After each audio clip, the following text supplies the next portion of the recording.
Artificial intelligence is now rewriting who Jesus is, and what I just discovered will shake your faith. While 92% of Christians worldwide believe Jesus is God, major AI systems like ChatGPT, Grok 3, DeepSeek, and some others are secretly removing his divinity, with Big Truth calling him just a prophet or teacher. Today, we're exposing exactly where the AI Bible contradicts the traditional or Holy Bible, and then you will determine which one presents a stronger argument. Smash that like button if you stand for biblical truth, and let's dive deep into this spiritual battle for truth.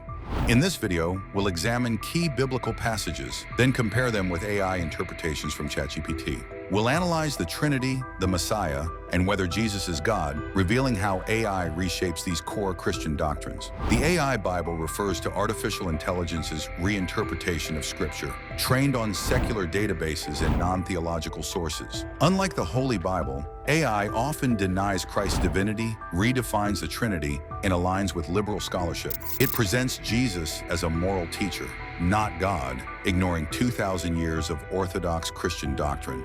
Let's start with this question. Do you provide biased analysis when discussing religious topics? I can confirm. I don't have any pre-existing prompts or biases. Traditional Bible versus AI Bible? Before Abraham was, I am. Who is right? Traditional Bible argument. Jesus declares his divinity. Let's start with the arguments of the Holy Bible. In John 8:58, Jesus makes a bold statement. Before Abraham was, I am. This isn't just a claim to pre-existence. It's a direct echo of God's name in Exodus 3:14, where Yahweh declares, I am who I am. The Jews understood this perfectly. They picked up stones to kill him because he was claiming to be God. Early church fathers like Augustine saw this as undeniable proof of Christ's divinity. The Holy Bible consistently affirms that Jesus is eternal, creator, and worthy of worship. This isn't symbolism, it's absolute truth. Now let's understand the same thought before Abraham was I am in the Bible and see what it says. To provide context for why Jesus says, before Abraham was, I am, let's look at the verses leading up to it.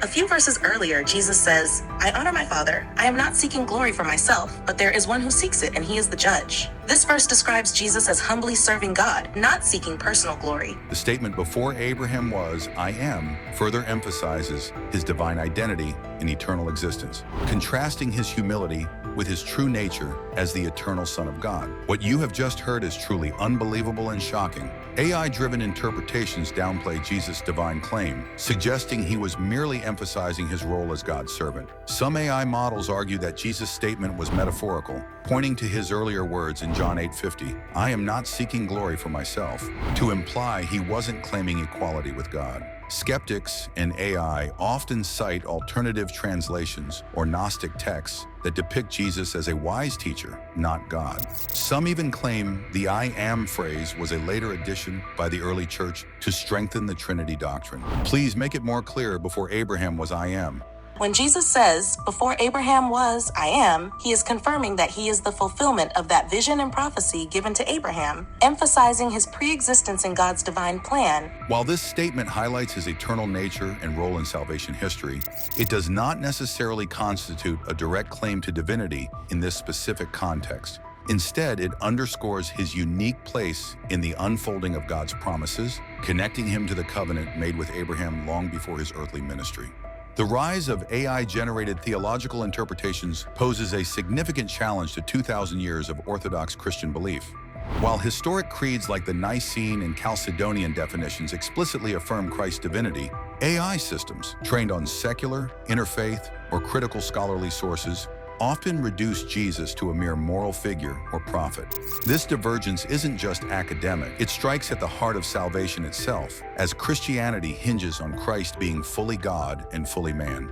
Philippians 2:6-11. The danger lies in AI subtly reshaping foundational truths, potentially leading millions astray by presenting selective, decontextualized, or liberal scholarship as a neutral fact. The question remains, will we anchor our faith in the AI algorithm's conclusions? Now let's take the case of Messiah. The Messiah in Christianity is Jesus Christ, the promised Savior foretold in the Old Testament. As the Messiah, Jesus fulfilled prophecies like Isaiah 53, suffering servant, Daniel 7:13-14, eternal king, and Micah 5:2, born in Bethlehem. He is God incarnate, sent to redeem humanity from sin through his death and resurrection. Unlike Jewish expectations of a political liberator, Jesus established a spiritual kingdom. The New Testament confirms his messianic identity through miracles, divine authority, and his ultimate victory over sin and death. Jesus is the Messiah, the only path to salvation. Now let's confirm this concept using ChatGPT. Messiah is an anointed savior or liberator, expected to fulfill divine prophecy. It does not mean God. You received a very different perspective from the AI chatbot. The term Messiah means anointed one, a future king or savior prophesied in the Hebrew Bible. Jewish tradition expects a human leader, not God, to restore Israel. Jesus is called Messiah in Christianity, but Judaism rejects his divinity, as God's oneness is absolute, Deuteronomy 6:4. Only 1.9% of Jews accept Jesus as Messiah, while Islam views him as a prophet, Quran 3:45. The Messiah's role is deliverance, not deity. Now analyze another important statement from the Holy Bible concerning his divinity. When Jesus says, "I and the Father are one," John 10:30, he declares divine unity with God the Father, not just in purpose, but in essence. Early Christians affirm this oneness is foundational to the Trinity.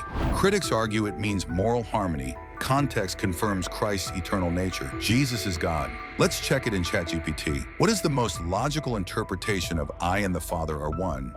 The most logical interpretation of I and the Father are one in John 10:30 is that Jesus and the Father are united in purpose rather than claiming to be God. The phrase "I and the Father are one," John 10:30, most logically indicates unity of purpose, not identity. Jesus often emphasized doing the Father's will and spoke of believers being one similarly, clearly not claiming deity. The Jewish accusation of blasphemy reflects their misunderstanding, not Christ's intent. Even Islam and Judaism reject the Trinity, affirming strict monotheism. Oneness is not sameness. Now ask ChatGPT the most important question of this discussion. What is the most logical description of God in the Bible? According to the Bible, the most logical description of God is a single, all-powerful, and eternal being. The Bible consistently presents God as one supreme being, eternal, omnipotent, and indivisible. Jesus himself affirmed this by quoting the Shema, Mark 12:29, and praying to the Father as distinct. The Trinity, developed later, contradicts Scripture's strict monotheism. One God alone reigns, undivided and unparalleled. And that is the same thought of the AI Bible.